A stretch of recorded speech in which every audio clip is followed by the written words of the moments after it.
I love simple food. I love going to the local farmers market. Everything is fresh, it's organic. The sense of community feel that you get with the local farmers market just makes the food taste all the better. Tonight what I'm going to be serving is this wonderful meal for some good friends of mine who are coming over for dinner in a couple of hours. So let's get to it. I'm going to begin now preparing the starter for tonight's meal. A pea and arame fritter. I've got this fantastic biodynamic brown rice flour, and that's what I'm going to make the batter with today. But before I make the batter, I'm going to soak the arame in water. Arame is a type of seaweed which is very high in minerals, very good for you, and this is a great way to incorporate it into your diet.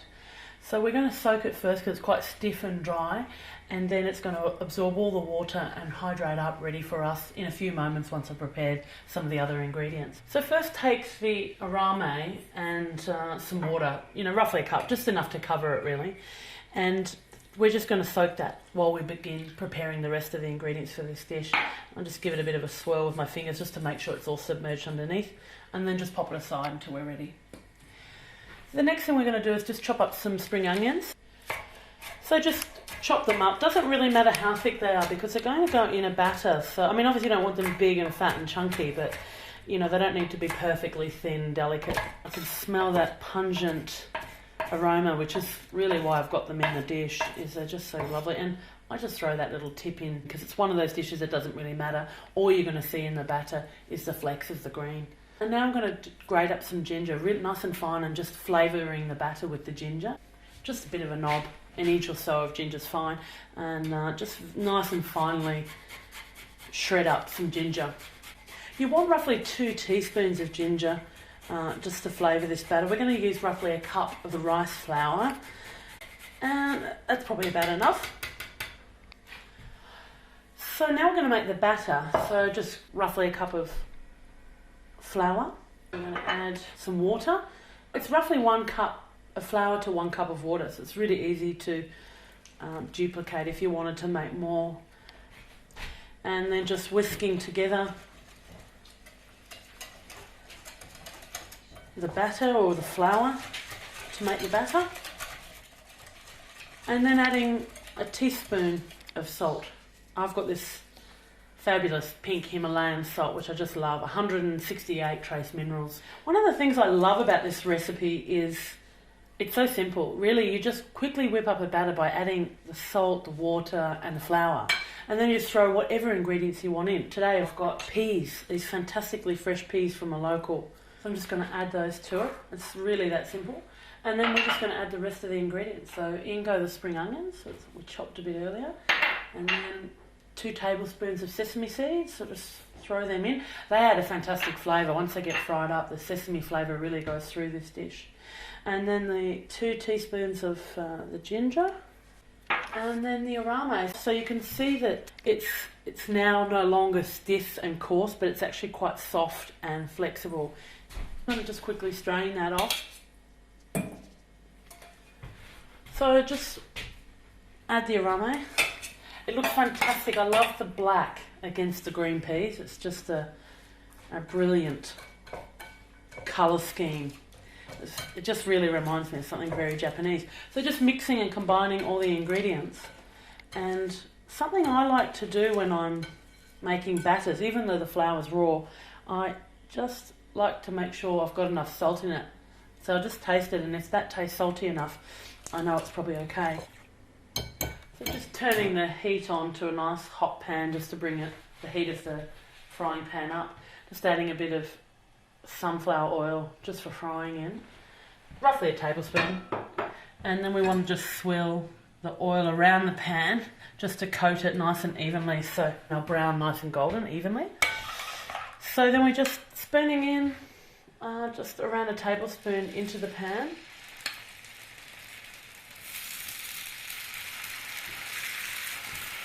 And I think we'll get just 3 in here for now. Plenty of room for flipping. You can use the back of the spoon to shape the fritter so you get a nice sort of round, even texture. And just be careful or mindful of the heat. You don't want it too hot. I can hear that it's already hot enough, so I'm just going to turn it down to a medium heat so it doesn't burn. And just, you can see the bubbles appearing in the batter itself and around the edges, and you can see that's how it's starting to cook through. So we want to at least cook it close to 50% all the way through, and then flip it over. It's looking like it might be ready. Let's just give that another minute. So just gently tilting the pan just to move the oil around. You really want to allow them to brown on the bottom. Not only do you want them to cook through so the batter's not gooey in the middle, but you definitely want to brown them so when you do go to flip them, there's a nice solid crust that's formed on the bottom that's nice and golden. So we're going to let's have a little peek under this one now and see. I think this one's about ready, so just flip that over.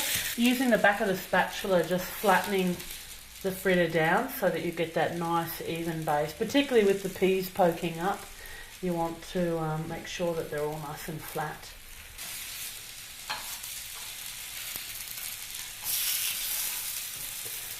And they'll just take a further minute or so on that side, and then they're ready.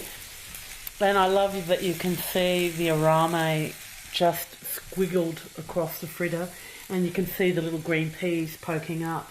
And also, if you look nice and closely, you'll see the speckled sesame seeds, which gives such a wonderful sesame flavour.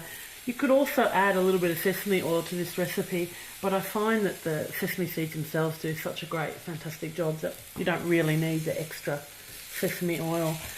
So just flipping them onto the pan, and then obviously finishing the rest of the batter. First of all, we're going to begin by adding a cup of soaked macadamias. I just pre-soaked them for an hour beforehand and I've strained them, and now just throw them straight into the blender, and then a quarter of a cup of oil straight in, and then a teaspoon of wasabi powder. This is a fantastic powder actually. It's simply just horseradish, spirulina and turmeric. Now if you love wasabi, then maybe go for 2 teaspoons, but I'm not the biggest fan of wasabi. I just like the warmth that it can bring. Roughly half a teaspoon of salt, pink Himalayan good salt again, and then we're going to add a quarter of a cup of water.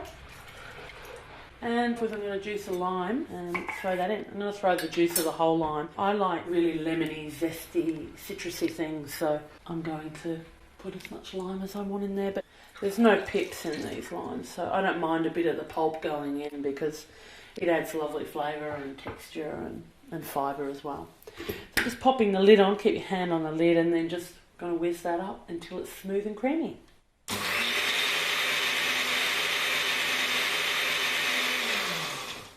So it's good just to stop midway through the process and just scrape down the sides so there won't be any lumps. Okay, that looks about right. And just a final whiz.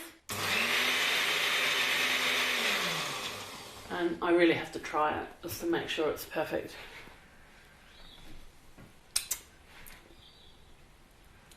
Yep, that's good. It's a nice, thick, creamy texture. And we're just going to pour that into this little dish here and just pop it aside in the fridge, ready for when we need it.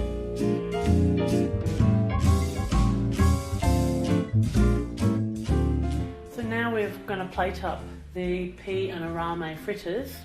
So I've just got a nice long platter, but of course you can use anything you like. And this is a chance to sort of extend the creativity by presenting it beautifully, because we do eat with our eyes, so we want it to look as nice and attractive as possible. So I've got the wasabi and macadamia mayo here, so just going to place that in the centre of the plate. Place the fritters just around that bowl.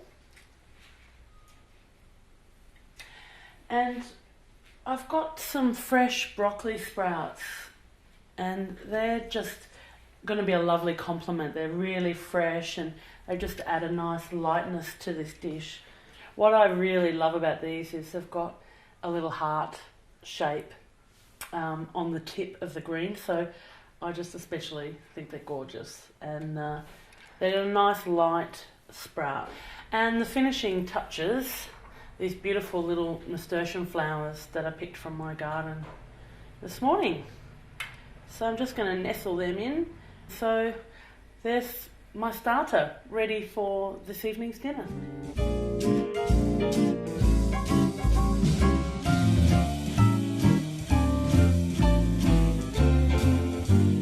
I picked up these fantastic sweet potatoes, red peppers and pumpkin from my garden this morning at the farmer's market, and they're just fantastic. Just forgot the parsnips as well, so they are delicious, and they only come around, you know, this short period of time of year, so whenever they do I just can't help but roast them. They're just fantastic roasted, so they're definitely going in this dish. So we're just going to chop up all the veggies and put them in the oven. I've already turned my oven on. I've got it on about 200 degrees. And I just want a sort of rustic, quite chunky texture for this beautiful quinoa salad.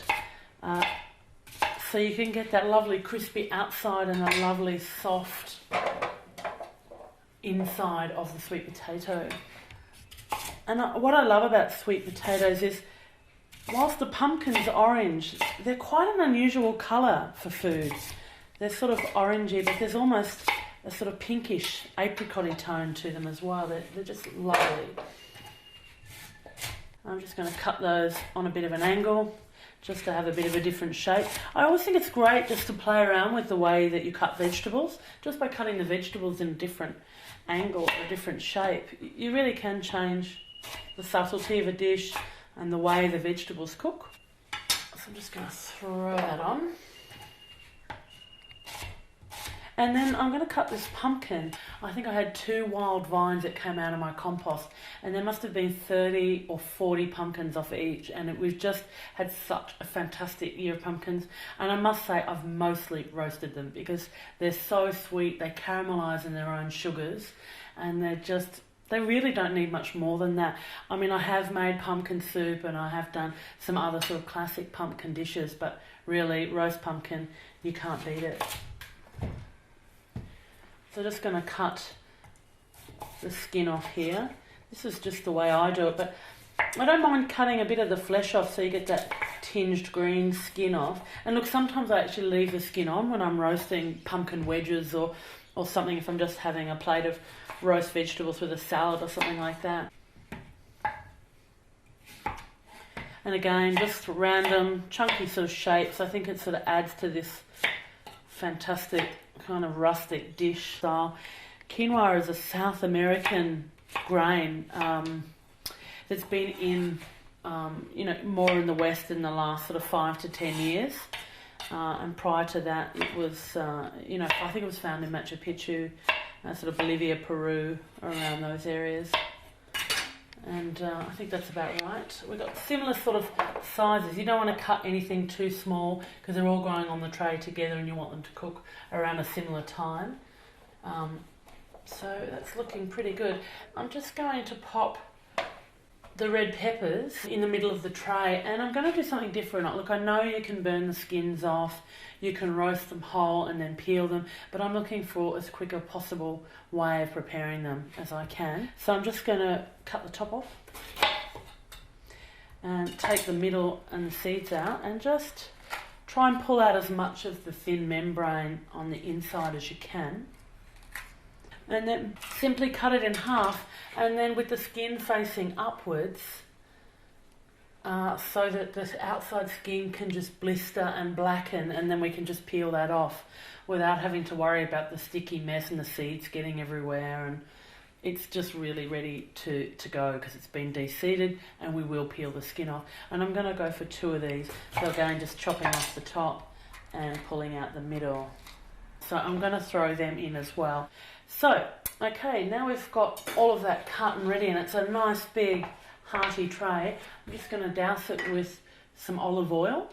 I like to be quite generous with my olive oil. I think it's really nice for the veggies to coat and to crisp up on the bottom. Some people, don't like oil because it's, it's not healthy or whatever, but look, I think it's okay. It's not something I eat every day, so I don't mind too much. I'm going to crack some fresh pepper over the top as well. Again, I'm going to put some wonderful pink Himalayan fine salt across. I'm just going to get the rosemary, which I picked from my garden this morning. I'm just going to take out, a couple of sprigs and just with your fingers just slide down the rosemary. And again, it's this rustic, toss it over, nothing too precious. You can do it quite quickly and just making sure it's completely covered in this gorgeous rosemary. I just love the smell. It's so uplifting and beautiful. So I think that's it, ready to go in the oven. While I've got the roast vegetables on, I'm just going to cook my quinoa off. So just placing roughly a cup. This will feed 4 people generously. And for every cup of quinoa, you want about 2 cups of water. So it's a 2-to-1 ratio. So then just pop that on high. And when it comes to the boil, we want to boil it for about 5 minutes. Then you can turn it down to a simmer and then just let it gently simmer and keep an eye on it. After it's simmered for about 10 minutes, I'll have a look and check it and then we'll turn it off. One thing about quinoa is that it is such a fantastic grain to eat. It's a complete protein. It's a very digestible protein. It's also very easy to digest in general, and it's a very strengthening. It's full of minerals and vitamins. It really is a superfood. Now for the mint and pistachio pesto. I always like to chop up the mint roughly, and I actually do use some of the stem. I know that could be a chefy no-no, but I find it, as long as it's not tough or woody, I don't mind it. It's all part of the flavour and the texture. Just take off some of those end leaves or hand pick them off. It's probably a bit faster. And just pop that into the blender. And then I'm just going to whiz it on its own with the olive oil. And the reason I do that is because I don't want to crush down my pistachio nuts too small. I love to have that rustic, slightly chunky texture. Not too chunky, but definitely not a puree of pistachios. So I'm going to put roughly half a cup of olive oil.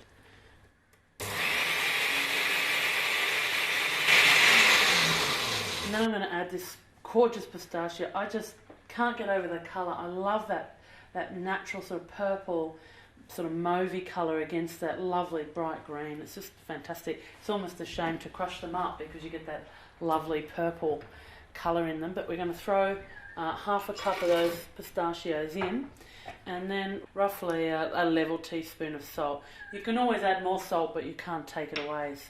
And then I've just got a clove of garlic. It's that wonderful Russian garlic, so it's not too strong, which is perfect for this sort of dish. And I'm actually just going to use half a clove of garlic because I don't know what Sarah and Alan's taste buds are like. So I'm just going to add some garlic to that.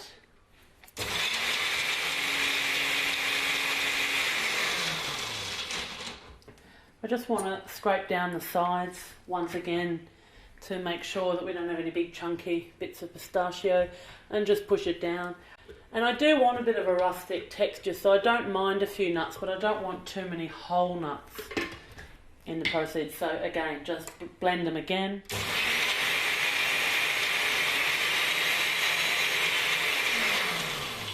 So then just grab a bowl. We can pop it in here just to wait until we're ready to serve it. I love the texture that this dish can offer because you're going to have the odd little whole nut that you're going to chew into with the softness of the quinoa and, the soft squishiness of the roast vegetables. It's going to be fantastic. Look at that sort of glistening, shiny, luscious texture and colour of the pistachios. Just looks so gorgeous. So now that I've got the mint pesto done, we'll just quickly check the quinoa. Now the thing with quinoa is you'll see that it starts to cook, and when it's about 80 or 90% cooked, it'll have like a little uncooked white dot in the centre of the quinoa grain.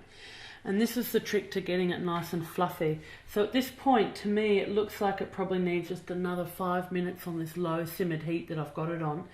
And then we can just probably turn it off and let it steep while I do the next and final part of the dish. And then we'll put it all together. So now I'm going to make the rustic sauce. And what I'm looking for is a really chunky, textured, something just to sort of toss over the top of the salad once we combine it all together. So just grabbing a onion and just cutting it in half and then taking the ends off. And I'm just going for the half moon shape. Don't want to cut it too thick because it'll just take longer to cook. So whilst we're doing this, I'm also going to saute in a little bit of water some green beans. And this is just going to add a little bit of green colour to the roasted veggies, orange and creamy sort of colours. About 1 millimetre thick, all of the onion, and just discard the bits that I don't need, and then the rest, the other half. So I'm going to just turn the frying pan onto a hot heat and just drizzle in a good tablespoon of oil, and in go the onions. So we want them to slowly caramelise, or not too slowly, so just giving that a bit of a jiggle round so the oil gets coated around the pan a little bit. And then we're going to throw the cherry tomatoes in whole. You can prick them, but actually I'm just going to throw them in like that. While that's cooking, I'm going to pop the beans in. I've just topped those beans so they're ready to go, and I'm going to leave them in whole.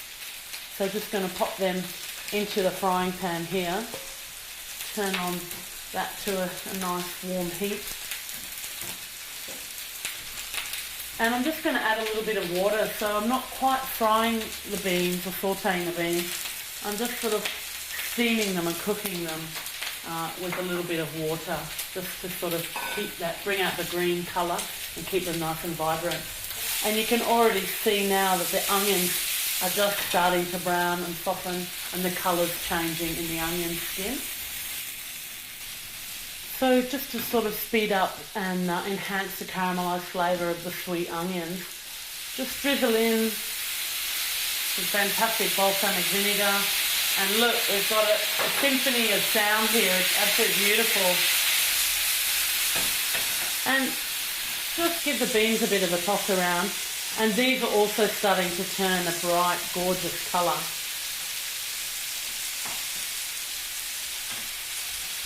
I'm going to quickly check the roast veggies. Yeah, they're not too far off. So this dish is going to all come together in just a moment. The quinoa's ready, and I'm just going to burst and squeeze a few of these tomatoes down, and the skins are starting just to peel off now. And a little bit of the juice from the tomatoes is oozing out, which is just going to help create a bit of a sauce. And that blackening isn't burning, it's just the balsamic vinegar colouring the onions and the cherry tomatoes. So they're looking like they're getting quite close to collapsing. I'm now going to add some caper berries, and I've got these lovely small ones that are in a really nice brine, and we're just going to pop them in, and that vinegary texture is just going to really do wonders with our sauce here. So just pour those in. And of course you're going to get that lovely flavour of the capers as well. And then I've just got some pitted whole Kalamata organic olives, of course. Everything's organic. I know I haven't really said that very much, but all of this food is wonderfully organic. Most of it is local, and that is the joy and the pleasure of cooking for me. And so you can see what I mean by rustic. It really is a very sort of chunky, textured, going to have the lovely red colour of the cherry tomatoes. So maybe just another splash of the balsamic vinegar just to soften the tomatoes a bit further and the onions. And I'm just going to turn that to a low heat. And the beans, they're looking quite ready as well. Oh, perfect. Definitely turn them off. And I think we're almost ready to assemble it now. So just fluffing up the quinoa, and as you can see, it's just beautifully fluffy and light. Put the quinoa into a bowl. It's still nice and warm, but not piping hot. And then we're going to toss the veggies over the top. Let's pull them out of the oven. Just going to take the peppers out first so I can just actually cut them up and de-skin them and all of that. And then in go all the vegetables, all with the crusty, crispy rosemary, and in it all goes, all golden and soft in the middle. And this is just a fantastic warm winter salad. Oops. Fantastic. So I'm just going to add the green beans now. Look at that colour, that's just so gloriously green, and against those really nice golden tones of the root vegetables. It's fantastic. And then now for the final touch, the red peppers. So I've already just de-skinned those, and now I'm just going to cut them up in the bowl, and just again, just really rustic. I just want the odd flash of red here and there, and that will just bring out the reds and the golds. So yeah, it just doesn't have to be perfect, it just has to be delicious. We'll add those to the mix. What a gorgeously abundant bowl we have here. I'm going to just quickly douse a little bit of olive oil just to dress it. Just a tiny splash of the balsamic vinegar as well. Just enough to add a bit of flavour. So I'm just going to add a pinch of salt, and then we can taste it again at the end. So just lightly tossing that around just to bring the quinoa up. So it's really nice to just get very gently underneath the quinoa and very loosely toss it so that you don't crush the pumpkin and the sweet potato too much. I mean, it's great to have a little bit of it smashed up.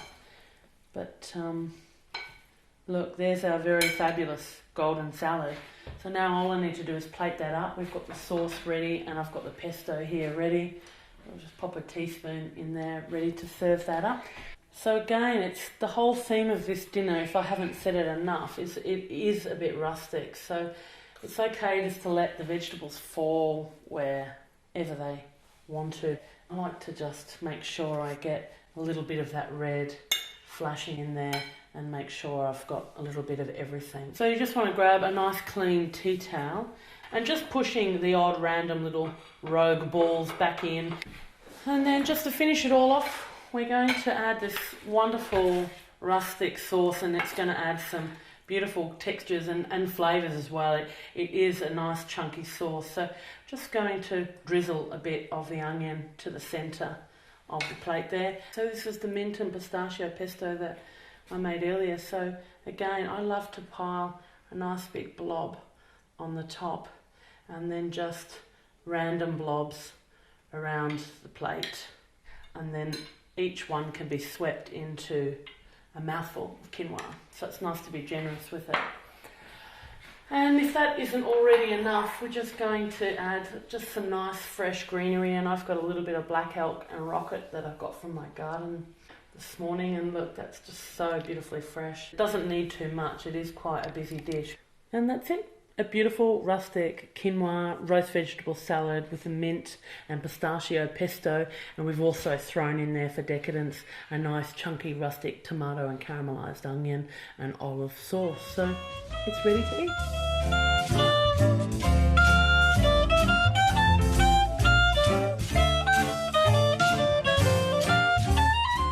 I often begin a three-course meal with my dessert. I don't know what it is about it, but sometimes it's just fantastic to have it all prepared. So when you're doing your entree and then your main course, the dessert's just there and done.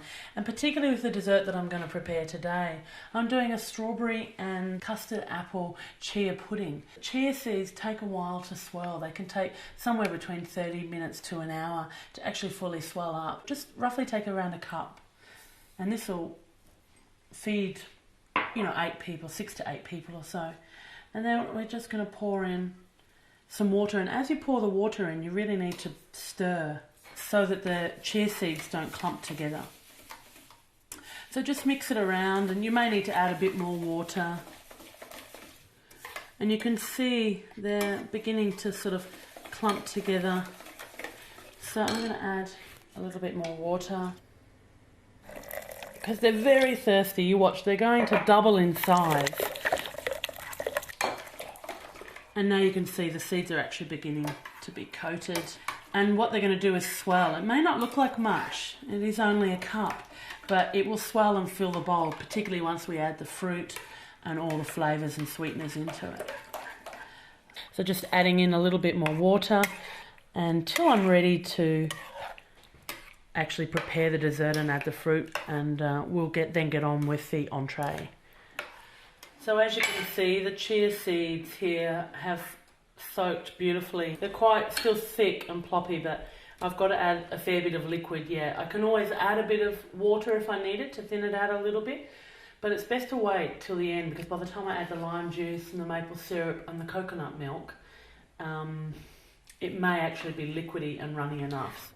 So first of all, I'm going to add the maple syrup, and I've got roughly half a cup, but do it to your own sweet taste. You know, again, you can always add more if you need to. These are dried organic cranberries. What they add is this beautiful chewy texture. I always add something chewy to all my chia puddings. It's just, I guess it's part of what I like to do.